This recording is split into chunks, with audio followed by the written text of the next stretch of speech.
الحمد لله نحمده ونستعينه ونستغفره ونؤمن به ونتوكل عليه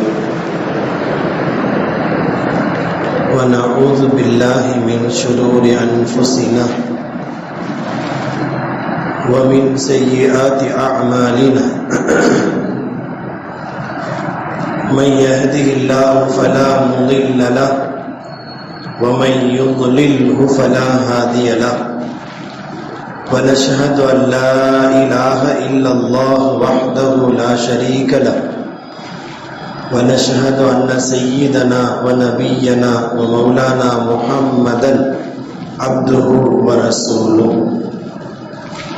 أرسله بالحق بشيرا ونذيرا ما بعد فقد قال الله تبارك وتعالى في القرآن العظيم والفرقان المجيد أعوذ بالله من الشيطان الرجيم بسم الله الرحمن الرحيم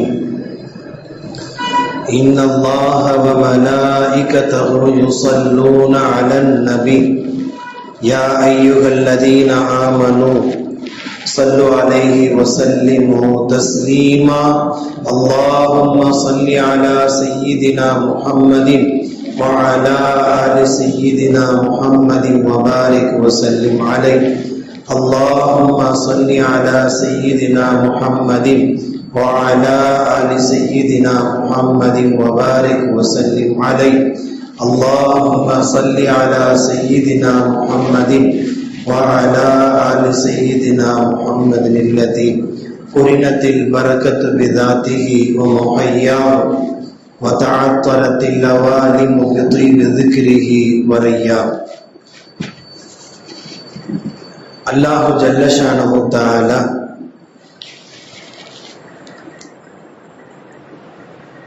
தனது அடியார்கள் தன்னை நெருங்கி வாழ்வதற்காக அல்லாஹ் செய்கிற யுக்திகளில் சோதனை என்பதும் ஒன்று என்று அல்லாஹ் குர்ஆனில் தெளிவுபடுத்துகிறார். தனது அடியார்கள் தன்னை விட்டு எப்போதெல்லாம் தூரமாகிறார்களோ அப்போதெல்லாம் பல கட்டங்களில் பலவாறான சோதனைகளை அனுப்பி தன்பால் அந்த அடியார்களை ஈர்த்துக் கொள்வது என்பது அல்லாஹ்வின் நடைமுறைகளில் ஒன்று. தன் அடியார்கள் தூரமாக இருப்பதை அல்லாஹ் ஒருபோதும் விரும்புவதில்லை. அழைத்து பார்க்கிறான், தன் இல்லத்திற்கு அழைக்கிறான், வெற்றியின் பக்கம் பாருங்கள் என்று சொல்கிறான், தொழுகையின் பக்கம் பாருங்கள் என்று அழைக்கிறான், என் உதவியை நாடி வாருங்கள் என்று அழைக்கிறான். இப்படியெல்லாம் பலவாறான அழைப்பை செவியேற்க மறுக்கிற போது, அதில் அலட்சியப்படுத்துகின்ற போது அல்லாஹ் தன் அடியார்களை தன்பால் ஈர்ப்பதற்காக பலவாறான சோதனைகளுக்கு உள்ளாக்குவது என்பது அல்லாஹ்வின் நடைமுறை. وَلَنَبْلُوَنَّكُمْ بِشَيْءٍ مِنَ الْخَوْفِ وَالْجُوعِ وَنَقْصٍ مِنَ الْأَمْوَالِ وَالْأَنْفُسِ وَالثَّمَرَاتِ என்று அல்லாஹ் ஜல்ல ஷானஹு தஆலா தனது அடியார்களுக்கு வழங்குகின்ற சோதனை குறித்து சொல்கிற போது பயத்தை கொடுத்து அச்சுறுத்தலை கொடுத்து நாம் உங்களை சோதிப்போம் என்று அல்லாஹ் சொல்கிறார். அவ்வாறு அச்சுறுத்தலை ஏற்படுத்துவது இந்த அடியார்களை கணங்கடிக்க செய்வதற்கல்ல, தன் அடியார்கள் தன் இல்லம் நோக்கி இன்னமும் கூடுதலாய் வர வேண்டும் என்பதுதான் யதார்த்தத்தில் அல்லாஹ்வின் அன்பு. அந்த அச்சுறுத்தல் என்பதும் அல்லாஹ்வின் அன்பின் வெளிப்பாடு என்பதை கவனத்தில் கொண்டாக வேண்டும். எனது ஆசிரியர் தந்தை சொன்ன அந்த அற்புதமான உதாரணத்தை உங்கள் கவனத்தில் நிறுத்துங்கள். பிள்ளை விளையாடி கொண்டே இருக்கிறது. வேகா வெயில்ல 12 மணி நேரத்துல மே மாசத்து அடிக்கிற கத்திரி வெயில்ல குழந்தை கிரிக்கெட் விளையாடிட்டே இருக்குது. சொல்லி சொல்லி அழைக்கிறார், வாப்பா சாப்பாடு நேரம் ஆச்சு வா என்று திரும்ப அழைக்கிறார். வர மறுக்கிறது. இன்னும் 1 நிமிஷம், இன்னும் ஒரு அரை மணி நேரம் என்று அந்த கிரிக்கெட் விளையாட்டிலேயே கூடுதல் கவனத்தோடு அந்த பிள்ளை விளையாடுகிறது. மணி 1 ஆனது, 2 ஆனது, 2:30 மணி ஆச்சு. பிள்ளை வருவதாக இல்லை. குழந்தை அந்த பிள்ளை விளையாட்டிலேயே கூடுதல் ஈடுபாடு காட்டுகிறது. கத்திரி வெயிலில் தன் பிள்ளைக்கு என்னாகுமோ ஏதாகுமோ என்று தாய் தன் அன்பால் அழைத்து பார்க்கிறார். பசியோடு தன் பிள்ளை விளையாடுகிறது என்று பார்க்கிறார். தன் வீட்டிற்கு வர வேண்டும் என்று பலமுறை அழைத்து பார்க்கிறார், வரவே இல்லை. அந்த நேரத்தில் திடீர்னு ஒரு நாய், ஒரு வெறி நாய் ஆங்காங்கே சுற்றி கொண்டு வருகிறது, குறைத்து கொண்டு வருகிறதுன்னு அங்கங்க பேட்டை போட்டான், ஸ்டெம்பை போட்டான், பாலை போட்டான். இருந்தவர்கள் சிதறடித்துக் கொண்டு அவரவர்கள் வீடு நோக்கி போகிறார்கள் என்று வைத்துக் கொள்ளுங்கள். இந்த பயம் வந்தவுடன் விளையாடிய விளையாட்டின் மீது இருக்கிற கவனம் ஆங்காங்கே சிதறி போய் எல்லோரும் வீட்டிற்கு போய்விடுகிறார்கள். இந்த உதாரணத்தை முன்னில் நிறுத்தி இங்கள் யோசித்து பாருங்கள். அச்சுறுத்தலை ஏற்படுத்துதல் என்பது தன் இல்லம் நோக்கி தன் அடியார்கள் வர வேண்டும் என்பதற்கான எதிர்பார்ப்பு. தாய் அழைத்து பார்க்கிறார், வராதவன் பிள்ளை ஒரு அச்சுறுத்தலை ஏற்படுத்துகிற போது, அச்சுறுத்தல் ஏற்படுத்தப்படுகிற போது அவனாகவே தன் வேலைகளை விளையாட்டை விட்டு ஓடி வருகிறான் தன் இல்லம் அல்லவா. அதுபோல் தன் இல்லத்தை விட்டும் தன்னை விட்டும் தூரமாகி கிடக்கிற அடியார்களை தன் பக்கம் ஈர்ப்பதற்காக அச்சுறுத்தலை அவனே அல்லாஹ் செய்கிறான் என்று அல்லாஹ் சொல்கிறான். வனபுலுவன்னகும் பிஷைஇன் மினல் கௌஃப், அச்சுறுத்தலை ஏற்படுத்துவதன் வழியாக நாம் உங்களை சோதிப்போம் என்ற அந்த வார்த்தை அது உலகத்தில் கியாமத்து வரை எப்போதும் பொருந்தும். அது ஆளும் கட்சி ஆட்சியாளர்களை வைத்தோ அல்லது ஹோம் மினிஸ்டரை வைத்தோ அல்லது சிஎம்ஏ வைத்தோ என்ஆர்சியை வைத்தோ அல்லது என்பிஆரை வைத்தோ ஒரு அச்சுறுத்தல் ஏற்படுத்தப்படுதல் என்பது இதுவும் அல்லாஹ்வின் அன்பின் வெளிப்பாடு என்பதை கவனத்தில் கொண்டாக வேண்டும்.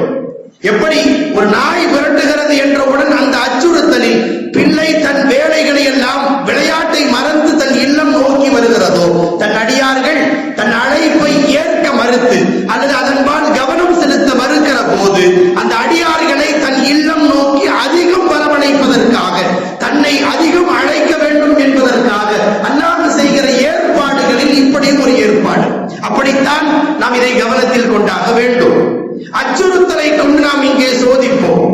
பிஷைஇன் மினல் கௌஃபி வல் ஜூ, பசியை கொண்டும் இந்த உம்மத்தை சோதிப்போம். அடுத்து அல்லாஹ் சொல்கிறார், வனக்ஸின் மினல் அம்வால், பொருளாதாரத்தில் குறைவு பின்னடைவு ஏற்படுவதை வைத்து நாம் சோதிப்போம். இந்தியா முழுக்க பொருளாதார பின்னடைவை சந்திக்கிறது, அது பற்றி யாரும் பேசுவதில்லை என்றெல்லாம் இந்த ஒட்டுமொத்த ஊடகங்கள் பேசுகிறது. அதை ஒரு பக்கம் மறைக்கிறது என்பது இருக்கட்டும். யாரை கேட்டாலும் வியாபாரம் சரியில்லைங்க என்று பேசுகிறார்கள் அல்லவா.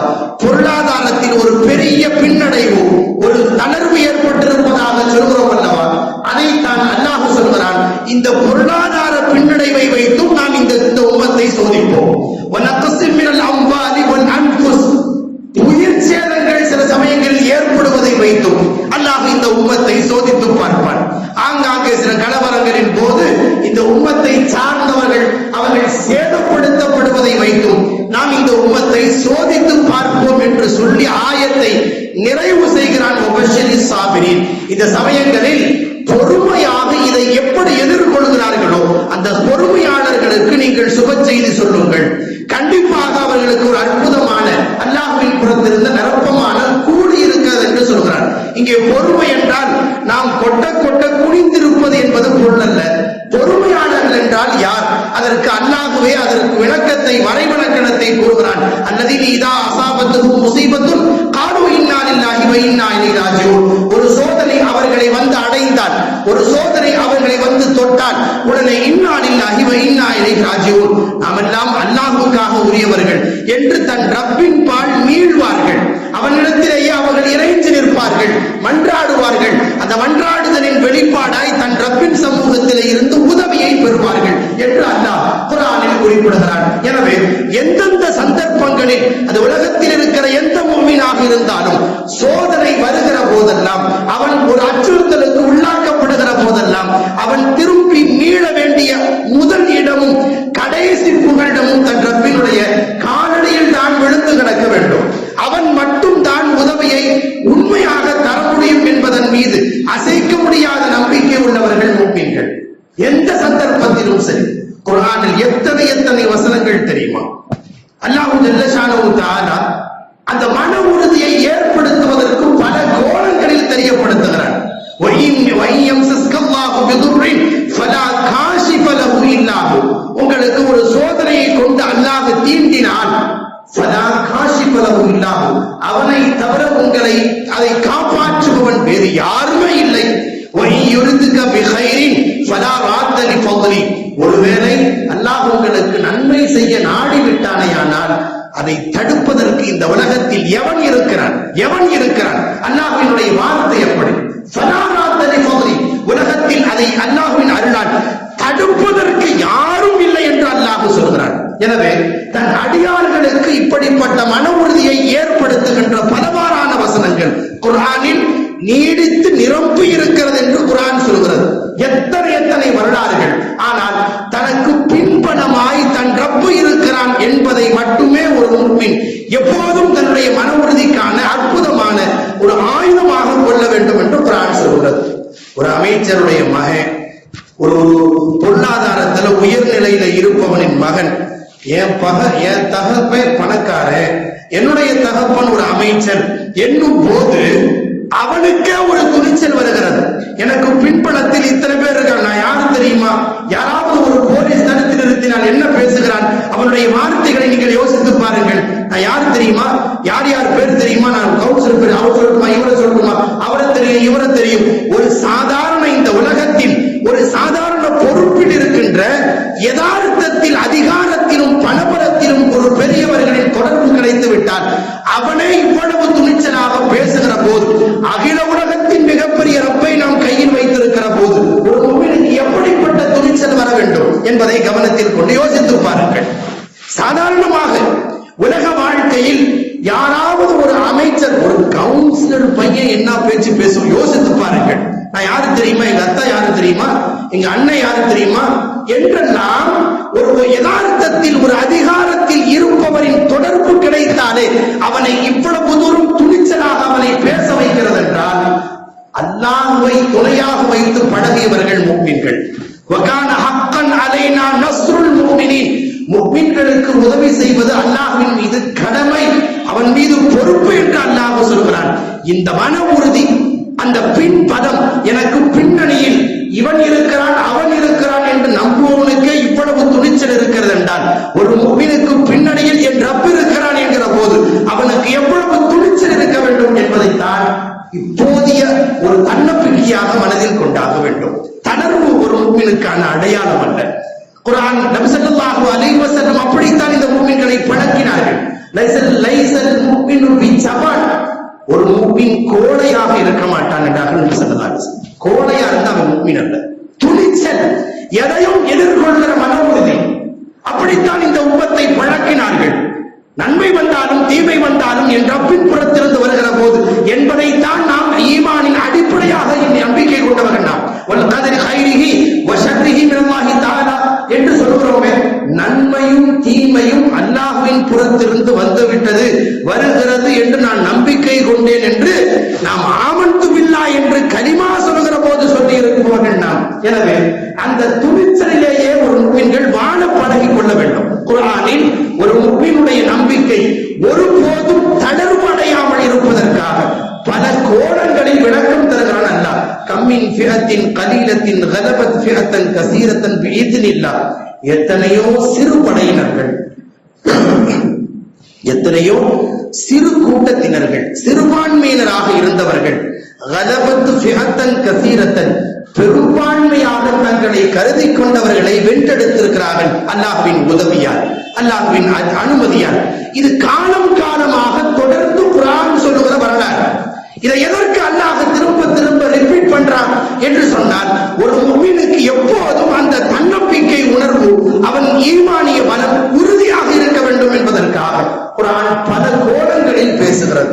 அல்லாஹ் அப்படி சொல்லி இந்த முஃமினின் ஈமானிய உறுதியை இன்னமும் உறுதிப்படுத்துகிறான். கம்மின் ஃபிஅத்தின் கலீலத்தின் கலபத் ஃபிஅத்தன் கஸீரத்தன் பிஇذنில்லாஹ்.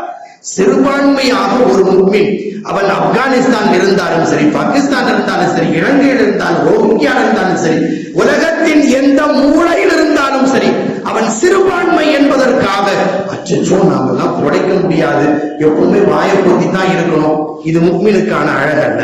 குர்ஆன் அப்படி இந்த உம்மத்தை பழக்கவும் இல்லை. எதிர்த்து போராட வேண்டிய சூழல் வருகிற போது அந்த முஃமினுக்கு என்ன செய்யறதுன்னு ஒரு நம்பிக்கை தளர்வு வரும் அல்லவா? அல்லாஹ் அந்த தளர்வை சரி கட்டுவதற்கு ஆற்றுப்படுத்துவதற்கு அல்லாஹ் சொல்கிறான், சிறு கூட்டம் தான் பெருங்கூட்டத்தை வென்றெடுத்திருக்கிறது என்று குர்ஆன் சொல்கிறது. இதை தாண்டி அல்லாஹ் சொல்கிறான், வைதா ரஐதும் ஃபிஅத்தன் ஃபஸ்புது, பெரும் படையினர்கள் உங்களை எதிர்த்து போராடினால், எதிர்த்து உங்களை நின்றால், போராடித்தான் தீர்வோம் என்று உங்களை அழித்தே தீர்வோம், இந்த நாட்டை விட்டு உங்களை வெளியேற்றிய தீர்வோம் என்று அவர்கள் கங்கணம் கட்டி கொண்டு உங்களை எதிர்த்து நின்றால், அதை கண்டு அச்சோ இனிமேல் நான் வாழ்ந்து என்ன பிரயோஜனம், இனிமேல் நாம இந்த நாட்டை வாழ முடியாது போல, ஒன்று போனா பாகிஸ்தான் போன கபிரிஸ்தானுக்கு தான் போகணும் போல என்று முஃமின்களுக்கு தளர்வு வரக்கூடாதாம். குர்ஆனில் அல்லாஹ் அந்த வார்த்தையின் தொடர்ச்சி பேசுகிறான். ஒரு பெரும் படையினர்கள் தங்கள் அதிகாரத்தை வைத்து உங்களை மிரட்டினால் அல்லது அதிகாரத்தை வைத்து உங்களை அச்சுறுத்தி பார்த்தால், நீங்கள் அவர்களை கண்டால் நீங்கள் எப்படி நடந்து கொள்ள வேண்டும்? நிலை குலையாமல் உறுதியாக நில்லுங்கள். என்ற வார்த்தைக்கு ஒரு நீண்ட விளக்கம் உண்டு. என்றால் நீங்கள் இதயத்தில் கலக்கம் வரக்கூடாது. நீங்கள் நிலை குலையாமல் உறுதியாக இருங்கள் என்று அல்லாஹ் சொல்றார். அதை தொடர்ந்து அல்லாஹ் சொல்றான், உறுதியாக இருப்பதோடு நீங்கள் மட்டுமல்லாமல் வதுகுருல்லாஹ கதீரா, அப்போது நீங்கள் என்ன செய்ய வேண்டும்? அதிகம் அல்லாஹ்வை திக்ர் செய்ய வேண்டும் என்று அல்லாஹ் சொல்றார். அதிகம் அல்லாஹ்வை திக்ர் செய்யுங்கள். அப்படி செய்தால் வதுகுருல்லாஹ கதீரா லஅல்லகும் துஃப்லிஹூன், வெற்றி உங்களுக்கு தான் என்று அல்லாஹ் சொல்றார். இந்த எதிர்த்தரப்பில இருக்கிற எதிரணிகளினுடைய அச்சுறுத்தலும் அவர்களுடைய அடக்குமுறைகளும் அவர்களுடைய அழுத்தங்கள் கூடுகிற போது அல்லாஹ் சொல்லுகிற இரண்டு செய்திகள். ஒன்று, நீங்கள் மன அமைதிக்காக மன உறுதி குலையாமல் நீங்கள் எதிர்த்து நீங்கள் நிற்க வேண்டும், உறுதி குலையக்கூடாது. இது அல்லாஹ்வினுடைய முதல் உத்தரவு. இரண்டாவது, வதுகுருல்லாஹ கதீரா, அதிகம் அல்லாஹ்வை திக்ர் செய்யுங்கள், அதிகம் அல்லாஹ்வை திக்ர் செய்யுங்கள்.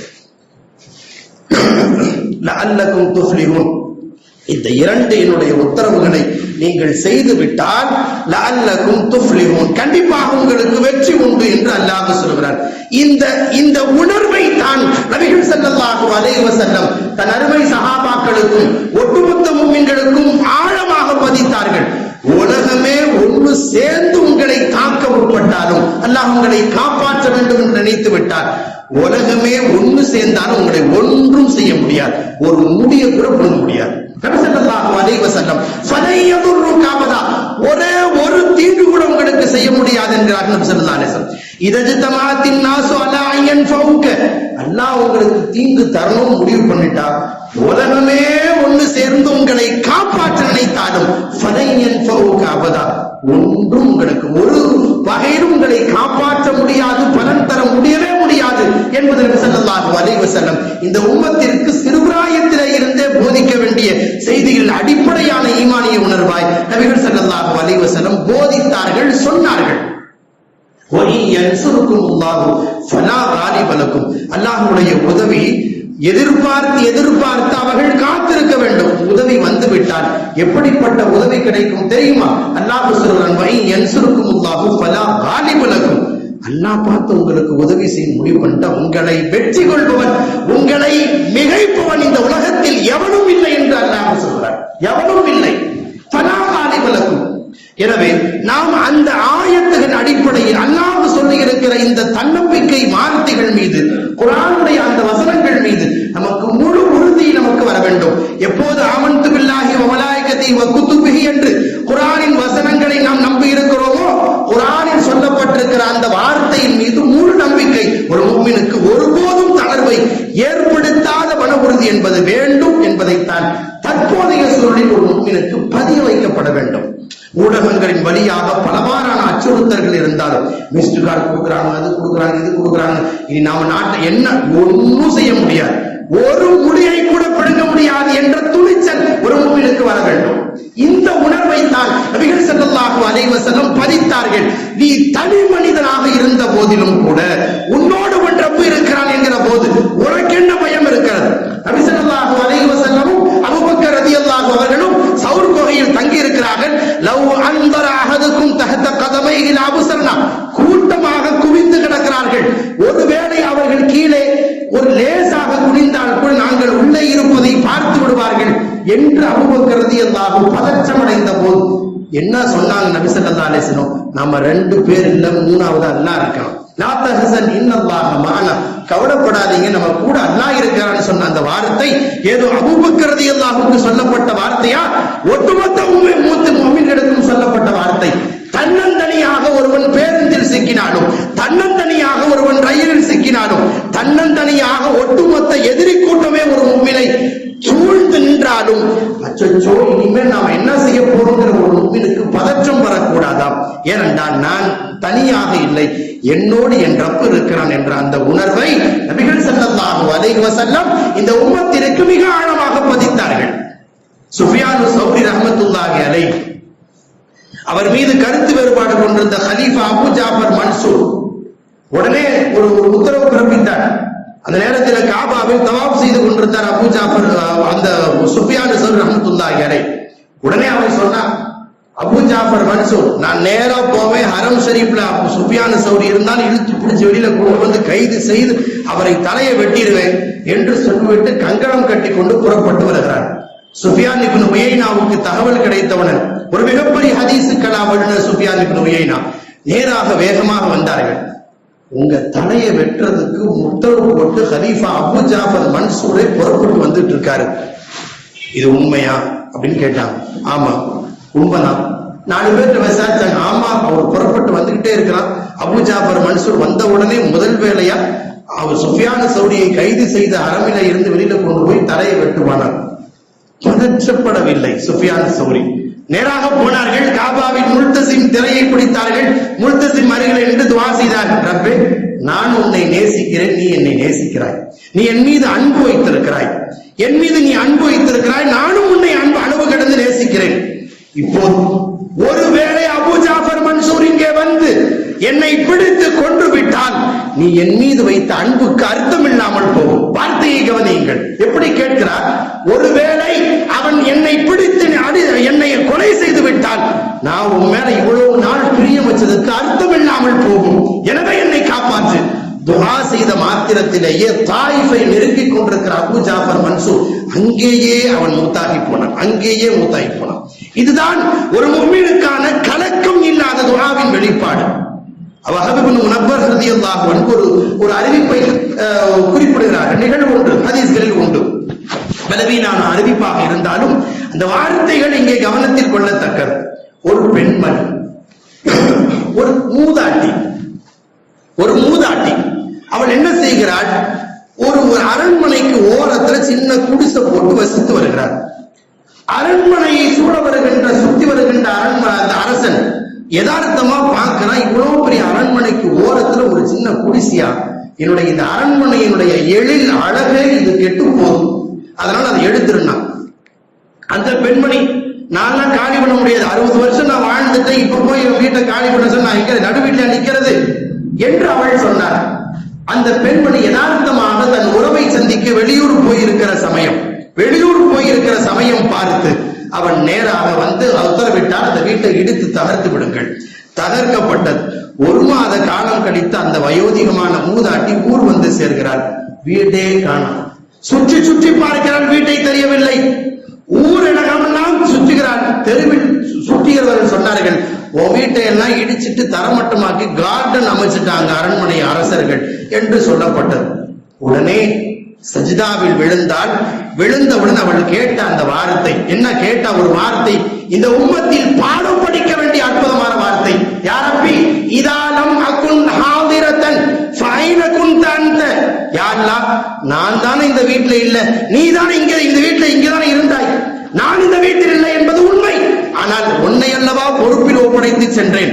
நீ வீட்டில் இருந்தாய் அல்லவா. நான் இந்த வீட்டில் இல்லை என்பது உண்மை, ஆனால் நீ இங்கே போனாய். கேட்ட மாத்திரத்திலேயே அந்த அரண்மனை தகர்ந்து போனது.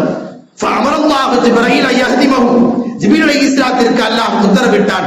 உடனடியாக அந்த வீடு அப்படியே, அந்த அரண்மனையே தகர்ந்து போனது. என்றால் என்ன துணிச்சல்! எந்த ரப்பின் மீது முழு நம்பிக்கை அந்த பெண்ணுக்கு இருந்திருக்கும். ஒரு கிழவிக்கு இருக்கிற நம்பிக்கை நமக்கு வேண்டாமா? இதைத்தான் இந்த முஃமின்கள் நாம் பழக வேண்டிய அற்புதமான பாடம். அதைத்தான் இந்த உம்மத்திற்கான ஆயுதமாக கற்றுத் தந்தார்கள். ஊடகத்தினுடைய ஆயுதம் பெரிதாக இருந்தாலும், அணு ஆயுதங்கள் பெரிதாக இருந்தாலும், ஒட்டுமொத்த அச்சுறுத்தலும் பெரிதாக இருந்தாலும், அதைவிட இந்த உம்மத்திற்கு ரசூலுல்லாஹி ஸல்லல்லாஹு அலைஹி வஸல்லம் கற்றுத் தந்திருக்கிற அற்புதமான பேராயுதம் துஆ. அந்த ஒன்று போதும் இந்த முஃமின்களுக்கு. எவ்வளவு பெரிய பெரும்பான்மையையும் ஒட்டுமொத்த உலகமே ஒன்று சேர்ந்து முஸ்லிம்கள் இல்லாத உலகை நாங்கள் அணைப்போம், உருவாக்குவோம் என்று சூளுரைத்தாலும் அந்த சூளுரையை தாண்டி எதிர்கொள்கின்ற மனப்பக்குவம் நிறைந்த ஒரு முஃமினுடைய துஆ அதையெல்லாம் வென்றெடுக்கிற பேராயுதம்.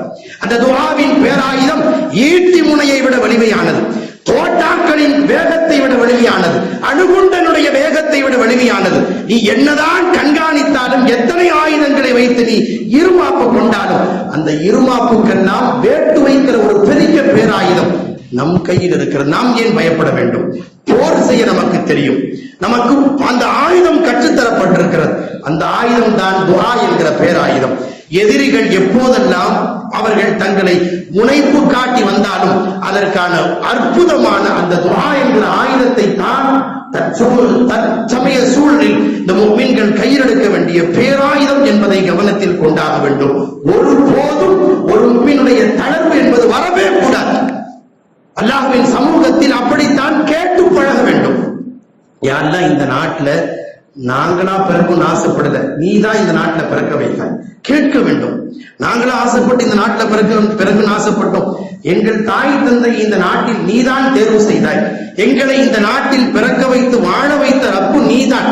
அப்படி இருக்க எங்களை வெளியேற்ற யாரோ சொல்லும் போது நீ அல்லவா ரஸாக், உன் ரஸாக்கியத்தை நீ வெளிப்படுத்தி ஆக வேண்டும் என்று தன் ரப்பின் சமூகத்தில் அழுது கென்றாட நாம் பழகி கொள்ள வேண்டும். ஒருவேளை அவர்கள் வென்றால் எங்களின் ஈமான் பலகீனப்பட்டுவிடும் என்பதற்காக வேண்டியாவது நீ எங்களுக்கு வெற்றி தா என்று கேட்டு பழக வேண்டும்.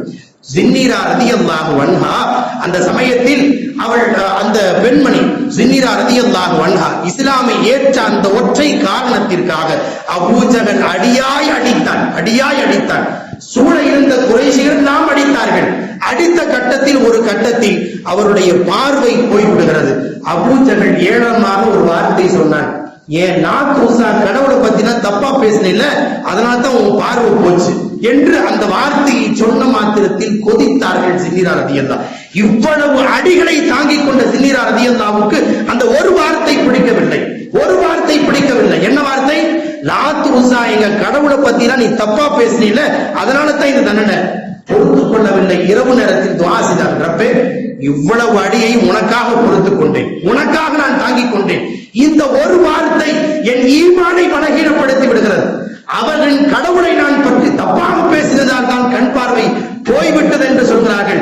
எனவே நீ சக்தி உள்ளவன், வல்லமை உள்ளவன் என்பதை நிரூபிப்பதற்காகவே என் பார்வையை திரும்ப கொடு என்று கேட்டார்கள். மறுநாள் காலையில இருந்து பார்வை தெரிந்தது. ஏனென்றால் நீ வல்லமை உள்ளவன், நான் உன்னை ரப்பாக ஏற்றிருக்கிறேன் என்பதை அவர்கள் தப்பாக பேசுவதற்கு காரணமாக அமையக்கூடாது என்ற காரணத்திற்காகவே என் பார்வையை திரும்ப கொடு. ஜின்னீரா ரலியல்லாஹு அன்ஹா கேட்டார்கள். திரும்ப அல்லாஹ் தந்தான் என்பது வரலாறு. எனவே அப்படித்தான் நாம் இந்த உம்மத்தில் பழக்கப்பட்டிருக்க வேண்டும். நீ ஒருவேளை இந்த உம்மத்தில் தோல்வியை இந்திய திருநாட்டில் தந்தால் உன்னை நம்பாதவர்களுக்கு துளிர் வந்துவிடும். நீ ஒருவன் இல்லை என்பதாக அவர்கள் இன்னும் நம்பிக்கை கொண்டு விடுவார்கள். நீ இருக்கிறாய் என்பதை நம்பிக்கை கொள்வதற்காக, நீ இருக்கிறாய் என்பதை நிரூபிப்பதற்காக வேண்டியாவது நீ மீண்டும் ஒரு வெற்றியை தர வேண்டும் என்கிற துணிச்சலான துஆதான் இந்த உம்மத்திற்கு அற்புதமான பேராயுதம். எனவே நாம் இது போன்ற சந்தர்ப்பங்களில் ஒருபோதும் தளர்வில்லாத வகான ஹக்கன் அலைனா நஸ்ருல் முஃமினீன், முஃமின்களுக்கு வெற்றி வாகை தருவதும் உதவி செய்வதும் அல்லாஹ்வின் மீது கடமை என்று, என்னோட கடமை என்று அல்லாஹ் சொல்கிறார். அந்த கடமையின் மீது நம்பிக்கை வைத்தவர்களாய் அல்லாஹ் உங்களுக்கு உதவி செய்து விட்டால் உங்களை வென்றெடுப்பவன் இந்த உலகத்தில் எவனும் இல்லை என்று அல்லாஹ் சொல்கிறானே, அந்த வாக்குறுதியின் மீது நம்பிக்கை கொண்டவர்களாக உலகமே ஒன்று சேர்ந்து உங்களை அழிக்க முனைந்தாலும் அல்லாஹ் உங்களை காப்பாற்ற நினைத்து விட்டால் ஒருபோதும் ஒரு இன்ச்சு கூட உங்களுக்கு தீங்கு செய்ய முடியாது என்று நபிகள் ஸல்லல்லாஹு அலைஹி வஸல்லம் சொன்னார்களே, அந்த ஈமானிய வார்த்தைகள் மீது நம்பிக்கை கொண்டவர்களாக முழுமையாக நம் ஈமானை பலப்படுத்திக் கொள்கின்ற அந்த பின்பலத்தின் மீது உறுதி கொண்ட ஈமானியவாதிகளாய் நாம் உருவாக வேண்டும். அந்த தளர்வில் கொஞ்சமும் தளர்வில்லாமல் அல்லாஹ்வின் சமூகத்தில் நாம் கேட்டு பழக வேண்டும். எப்படி ஜின்னீரா ரலியல்லாஹு அன்ஹா கேட்டார்களோ, எப்படி ஒரு கிழவிக்கு இவ்வளவு துணிச்சலோடு தன் ரப்பின் சமூக போன்ற உணர்வுகள் தான் நம் வாழ்க்கையில் வெளிப்பட வேண்டுமே தவிர ஒரு காலம் தன்னம்பிக்கை இழப்பவன் முஃமின் அல்ல. அப்படி தன்னம்பிக்கை இழந்து கோழையாக போனால் லைசல் முஃமினு பிஜபான், முஃமின் கோழை அல்ல என்கிறார்கள் நபி ஸல்லல்லாஹு அலைஹி வஸல்லம். அல்லாஹ் ஜல்ல ஷானஹு தஆலா அப்படிப்பட்ட ஈமானிய மன உறுதியை தொடர் நெருக்கடிகளுக்கு உள்ளாக்கப்படும் போதெல்லாம் நம் ஈமானை இன்னமும் அல்லாஹ் பலப்படுத்தி அருள் புரிவானாக. அல்ஹம்துலில்லாஹி ரப்பில் ஆலமீன். எனவே இது போன்ற சந்தர்ப்பங்களில் அல்லாஹ் சொல்கிறான், இதா ரஅய்தும் ஃபிஅத்தன் ஃபஸ்புது வذ்குருல்லாஹ கதீரா. ஒன்று, இது போன்ற பெரும் எதிரிகள் எல்லாம் உங்களை சூழ வந்தால், ஒன்று ஃபஸ்புது, நிலை குறையாமல் உறுதியாக இருங்கள். இது அல்லாஹ்வின் முதல் உத்தரவு. இரண்டாவது வذ்குருல்லாஹ கதீரா, அதிகம் அல்லாஹ்வை திக்ர் செய்யுங்கள் என்று அல்லாஹ் சொல்கிறார். அந்த அடிப்படையில் அதிகம் அல்லாஹ்வின் சமூகத்தில் லா இலாஹ இல்லா அன்த சுப்ஹானக இன்னீ குன்து மினல் ஸாலிமீன் என்ற அந்த துஆயை யூனுஸ் என்கிற எல்லா கவலைகளையும் போக்கி தருவோம் என்று அல்லாஹ் தந்திருக்கிற அந்த வாக்குறுதியின் அடிப்படையில் நாம் அதிகம் அதிகம் ஓத பழக வேண்டும். நான் நோன்பு வைத்தும் அல்லாஹ்வின் சமூகத்தில் கெஞ்ச வேண்டும். நாளை நடைபெற இருக்கின்ற ஆதர் நகர் பள்ளியினுடைய அந்த துஆவுடைய தௌபாவுடைய திக்ருடைய மஜ்லிஸில் நாம் கலந்து கொள்ள வேண்டும். எனவே நாளைய ஃபஜ்ர் முதல் இன்ஷா அல்லாஹ் நபி ஸல்லல்லாஹு அலைஹி வஸல்லம் இது போன்ற சோதனைகளுக்கு, குழப்பங்களுக்கு, குழப்பவாதிகள், சூழ்ச்சிகாரர்கள் சதி செய்கிற போதெல்லாம் நபி ஸல்லல்லாஹு அலைஹி வஸல்லம் ஒரு மாத காலங்கள் அல்லது அந்த சோதனை நிறைவு பெறுகிற வரை ஸல்லல்லாஹு அலைஹி வஸல்லம் ஃபஜ்ரிலே குனூத் நாஸிலா என்ற அந்த ஒரு அற்புதமான ஒரு முறையை கற்றுத் தந்திருக்கிறார்கள். அந்த அடிப்படையில் நாளை தினம் முதல் நம்முடைய பள்ளியிலும் இன்ஷா அல்லாஹ் ஃபஜ்ருடைய இரண்டாவது ரக்அத்தில் குனூத் ஓதப்படும், துஆ ஓதப்படும். எதிரிகளுடைய அந்த கொட்டங்கள் அடக்கப்படுவதற்காக நாம் துஆ செய்யப்பட வேண்டும், துஆ செய்ய வேண்டும். தனிப்பட்ட முறையிலே தனியாக துஆ செய்தாலும் அந்த குனூத்துடைய முறைகளை நீங்கள் கற்று அதை துஆ செய்யும்படி அன்போடு கேட்டுக் கொள்ளப்படுகிறது. அதுபோலவே தினமும் ஃபஜ்ருக்கு பிறகும் அஸருக்கு பிறகும் தஸ்பீஹ் யூனுஸ் லா இலாஹ இல்லா அன்த சுப்ஹானக இன்னீ குன்து மினல் ஸாலிமீன் என்ற அந்த தஸ்பீஹ் ஒரு 12 முறை இன்ஷா அல்லாஹ் ஓதப்படும் என்று தெரியப்படுத்தப்படுகிறது. அல்லாஹ் ஜல்ல ஷானஹு தஆலா முஃமின்களுக்கான உதவியை இன்னும் உறுதிப்படுத்தி அருள் புரிவானாக. ஆமீன்.